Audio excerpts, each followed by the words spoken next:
Malam tanggal 30 September tahun 1965, dimulai seperti malam-malam biasanya di Jakarta. Udara terasa hening dan lembab. Tapi ketenangan ini pecah di dini hari. Sekelompok orang yang menyebut diri mereka Gerakan 30 September, atau J30S, melancarkan operasi yang berani. Kelompok ini, yang terdiri dari anggota Tentara Nasional Indonesia, bergerak cepat dalam kegelapan. Target mereka, 7 jenderal Angkatan Darat berpangkat tinggi. Para jenderal ini, yang dianggap anti-komunis, diculik dari rumah mereka. Ketakutan dan kebingungan mencengkeram kota saat berita penculikan menyebar. J30S mengklaim mereka bertindak untuk mencegah kudeta terhadap Presiden Soekarno. Mereka menuduh para jenderal berkomplot melawan negara. Jenazah 6 jenderal ditemukan di sebuah sumur dangkal dekat Pangkalan Udara Halim. Jenderal Nasution, target utama, berhasil lolos. Peristiwa malam itu meninggalkan kekosongan dalam politik Indonesia. Kekosongan ini akan segera diisi oleh seorang tokoh yang akan membentuk kembali bangsa, Mayor Jenderal Soeharto. Setelah G30S, kebingungan dan ketakutan merajalela. Soeharto, sosok yang relatif tidak dikenal, melangkah masuk ke dalam kekosongan kekuasaan ini. Dengan kecepatan luar biasa, ia mengambil kendali tentara. Soeharto, seorang anti-komunis yang teguh, segera menuding Partai Komunis Indonesia, atau PKI. Dia menuduh mereka mendalangi penculikan dan pembunuhan. PKI, yang saat itu merupakan partai komunis terbesar di luar Uni Soviet dan Cina, menjadi kambing hitam. Tuduhan Soeharto, yang dipicu oleh sentimen anti-komunis, beresonansi dengan banyak orang Indonesia. PKI, meskipun secara resmi bersekutu dengan Soekarno, dipandang oleh beberapa orang sebagai ancaman. Soeharto memanfaatkan ketakutan ini. Dia melukiskan gambaran plot komunis untuk menggulingkan pemerintah. Dia menggunakan momok pengambilalihan komunis untuk mengkonsolidasikan kekuasaannya. Bukti yang memberatkan PKI sangat lemah. Tuduhan Soeharto memiliki konsekuensi yang menghancurkan bagi PKI. Kenaikannya ke tampuk kekuasaan yang dipicu oleh histeria anti-komunis akan mengantarkan era baru. Dengan PKI dijebak sebagai dalang di balik G30S, Soeharto bergerak cepat. Dia mengkonsolidasikan cengkeramannya pada militer dan pemerintah. Dia mengeluarkan perintah untuk menghancurkan PKI dan organisasi-organisasi afiliasinya. Tindakannya memicu gelombang kekerasan yang akan menelan bangsa. Kontrol Soeharto atas informasi sangatlah hebat.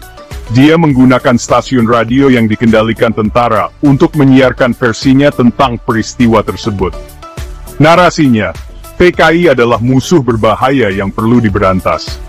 Pesan ini, yang diulang-ulang terus-menerus, menanamkan rasa takut dan membenarkan pembantaian yang terjadi kemudian. Sambil mengklaim memulihkan ketertiban, Soeharto secara sistematis membongkar sisa-sisa pemerintahan Soekarno. Dia mengamankan posisi-posisi kunci dengan orang-orang yang setia. Pada saat debu mereda, dia telah mengakali para pesaingnya. Dia telah menjadi orang paling berkuasa di Indonesia. Bagian 4, bisikan konspirasi, mengungkap kebenaran. Bahkan beberapa dekade kemudian, J30S tetap diselimuti misteri. Sementara narasi resmi menyalahkan PKI, banyak pertanyaan tetap tidak terjawab. Beberapa sejarawan berpendapat bahwa G30S adalah urusan internal tentara, perebutan kekuasaan antara faksi-faksi di dalam militer.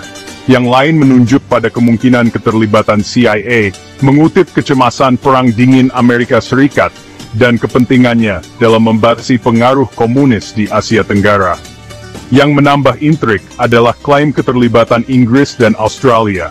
Meskipun bukti definitif tetap sulit dipahami, G30S berfungsi sebagai pengingat yang nyata akan kompleksitas sejarah. Ini menyoroti kesulitan memisahkan kebenaran dari propaganda. Bagian 5, Cengkeraman Orde Baru, Penindasan dan Narasi Resmi. Dengan Soeharto memegang kendali penuh, rezim Orde Baru mulai memperkuat kekuasaannya. J30S menjadi mitos pendiri tatanan baru ini. Itu membenarkan tindakan keras brutal terhadap semua bentuk oposisi.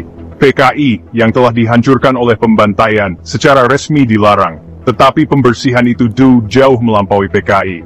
Siapapun yang dicurigai memiliki simpati komunis bahkan dari jauh menjadi sasaran. Intelektual, seniman, guru, dan pemimpin serikat pekerja ditangkap, dipenjara, dan seringkali dieksekusi tanpa pengadilan. Perkiraan jumlah korban tewas sangat bervariasi, mulai dari ratusan ribu hingga lebih dari 1 juta.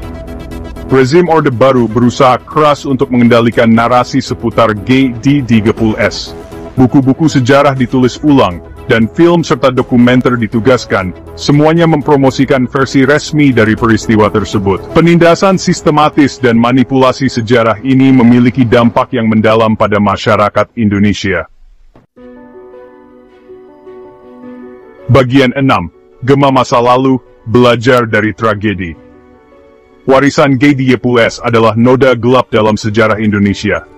Ini adalah pengingat yang mengerikan tentang biaya manusia dari kekerasan politik dan kerapuhan demokrasi. Ini juga menggarisbawahi pentingnya memahami sejarah, bukan hanya sebagai kumpulan fakta, tetapi sebagai permadani kompleks yang dijalin dengan beragam perspektif dan interpretasi.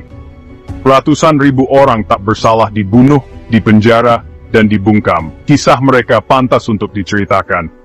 G30S berfungsi sebagai peringatan terhadap bahaya kekuasaan yang tidak terkendali, ideologi buta, dan manipulasi rasa takut. Dengan menghadapi masa lalu, Indonesia dapat mulai pulih. Bagian 7. Beban sejarah, G30S, dan masa depan Indonesia.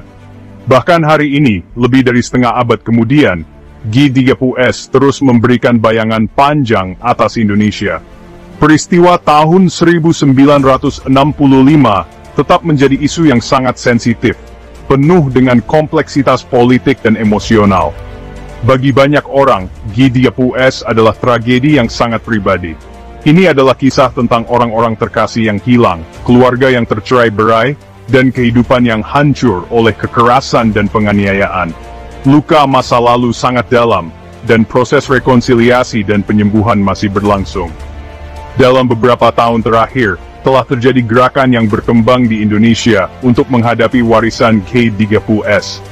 Aktivis, seniman, dan akademisi bekerja tanpa lelah untuk mengungkap kebenaran tentang apa yang terjadi, untuk menantang narasi resmi, dan untuk mencari keadilan bagi para korban. Memahami G30S bukan berarti berkutat pada masa lalu.